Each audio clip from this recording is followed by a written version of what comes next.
नमस्कार, मैं हूं पवन त्यागी। मध्य प्रदेश के भोपाल में नरेंद्र मोदी जी ने जो विपक्ष को घेरा और जिस तरह से आक्रामक रुख दिखाते हुए उनके ऊपर हमला किया कि ये जो देश का विपक्ष है, जो पटना में जुट रहा है, बिहार में, ये क्यों जुट रहे हैं? एक दूसरे की विपरीत विचारधारा होने के बावजूद भी सब दल एक साथ क्यों आ रहे हैं? क्योंकि इनके पास एक गारंटी है और वो गारंटी है घोटालों की गारंटी। लेकिन उन्होंने देश की जनता से आह्वान किया कि अगर आप इन घोटालेबाजों के खिलाफ कार्रवाई चाहते हैं, उसकी गारंटी चाहते हैं, वो भाजपा के पास है। भाजपा इन घोटालेबाजों के खिलाफ कार्रवाई करने की गारंटी है और ये विपक्ष घोटालों की गारंटी है। जब ये सवाल उठाया तो उन्होंने एक एक करके परतें खोली और मोदी जी ने प्रहार किया परिवारवाद पर भी। तो शरद पवार का नाम आया और उन्होंने, मोदी जी ने तो सबको कहा था कि अगर आप परिवारों में जो ये लोग अपने बच्चों का भला करने के लिए दल बल से काम कर रहे हैं, अगर आप शरद पवार की बेटी का भला चाहते हैं तो एनसीपी को वोट दें, अगर आप लालू प्रसाद यादव के बेटे का भला चाहते हैं तो आरजेडी को वोट दें, और अगर आप नेशनल कॉन्फ्रेंस में वोट करें अगर आपको फारूक अब्दुल्ला के बेटे का भला करना है। और इस तरह से उन्होंने इन परिवारवादी पार्टियों को घेरा था और जब से मोदी जी का ये भाषण पब्लिक में आया है, ये पूरी विपक्षी पार्टियों के पास जवाब नहीं बन रहा है। क्या जवाब है?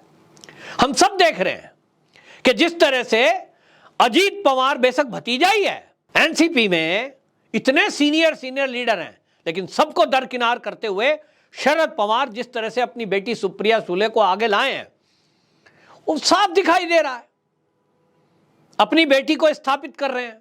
लालू प्रसाद यादव, उनके बेटे मुलायम सिंह यादव, अब उनका बेटा, ये केवल एक परिवारों की पार्टियां हैं और ये देश के लिए खतरनाक है।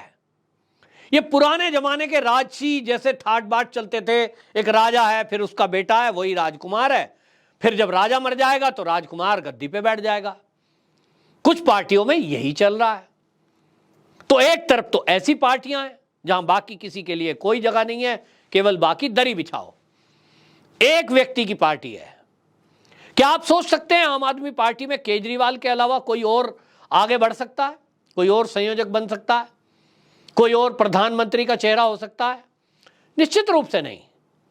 भारतीय जनता पार्टी में आप पार्टी का अध्यक्ष देखते हैं तो आप अगर पिछले 12-13 साल का रिकॉर्ड उठा के देखेंगे तो आपको पता लगेगा कितने सामान्य परिवार से आने वाले व्यक्ति धीरे धीरे पार्टी में काम करते करते करते और अध्यक्ष पद तक पहुंच गए।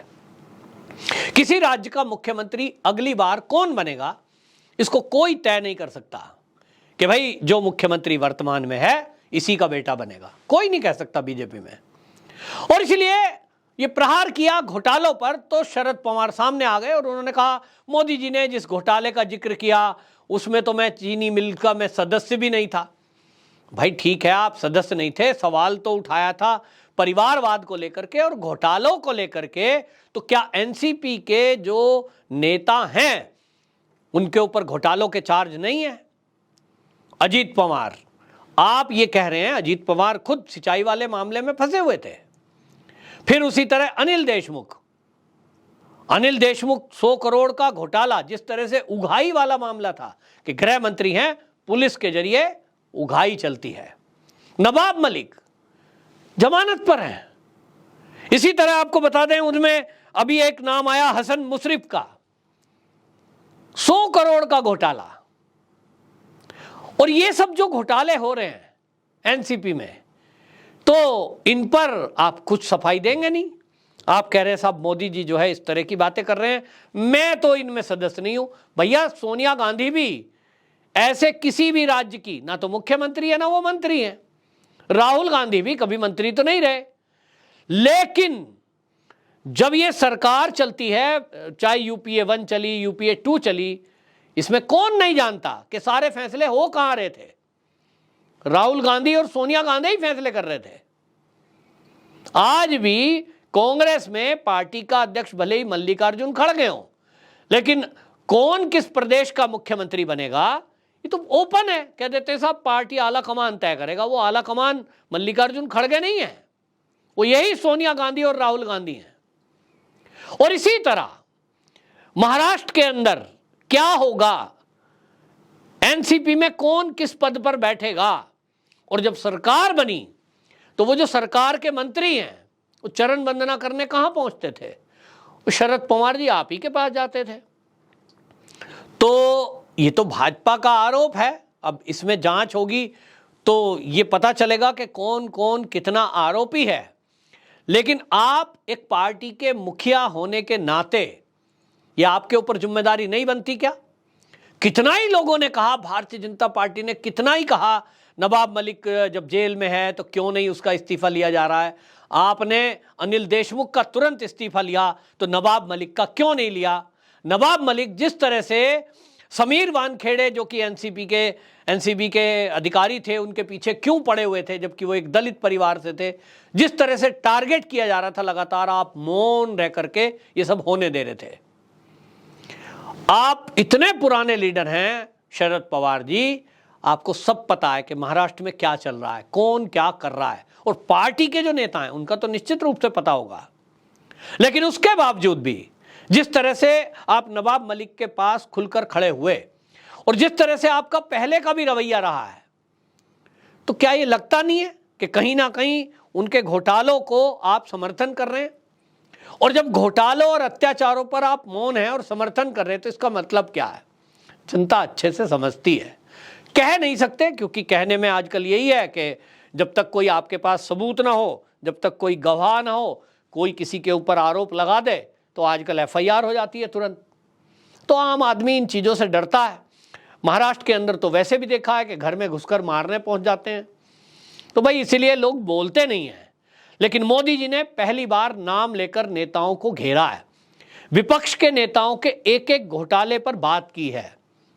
ये हो सकता है कि आपका जो नाम लिया गया है उसमें चीनी मिल में आप शामिल नहीं हैं, लेकिन आपके निकट सहयोगी या पार्टी के लोग कहीं ना कहीं वो तो इन्वॉल्वमेंट कई घोटालों के अंदर है ही। उनकी जिम्मेदारी किसकी बनती है?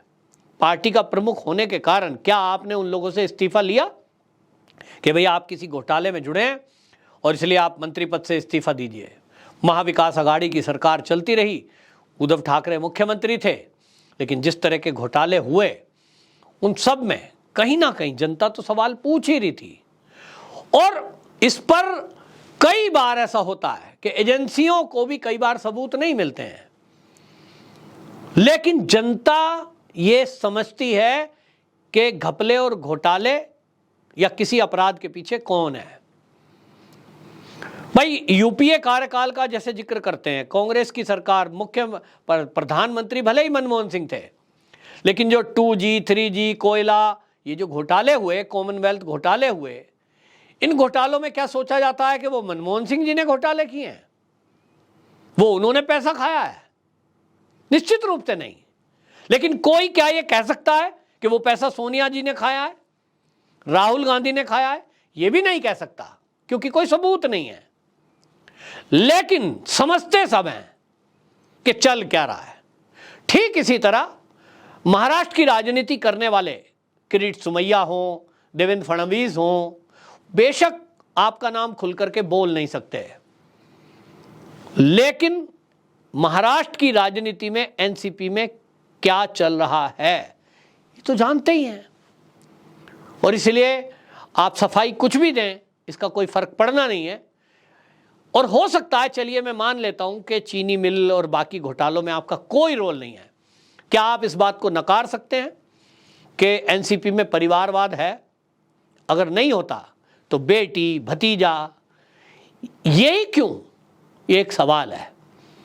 और इसीलिए मोदी जी ने जो सवाल उठाया है वो केवल भ्रष्टाचार का सवाल नहीं है, परिवारवाद का भी सवाल है।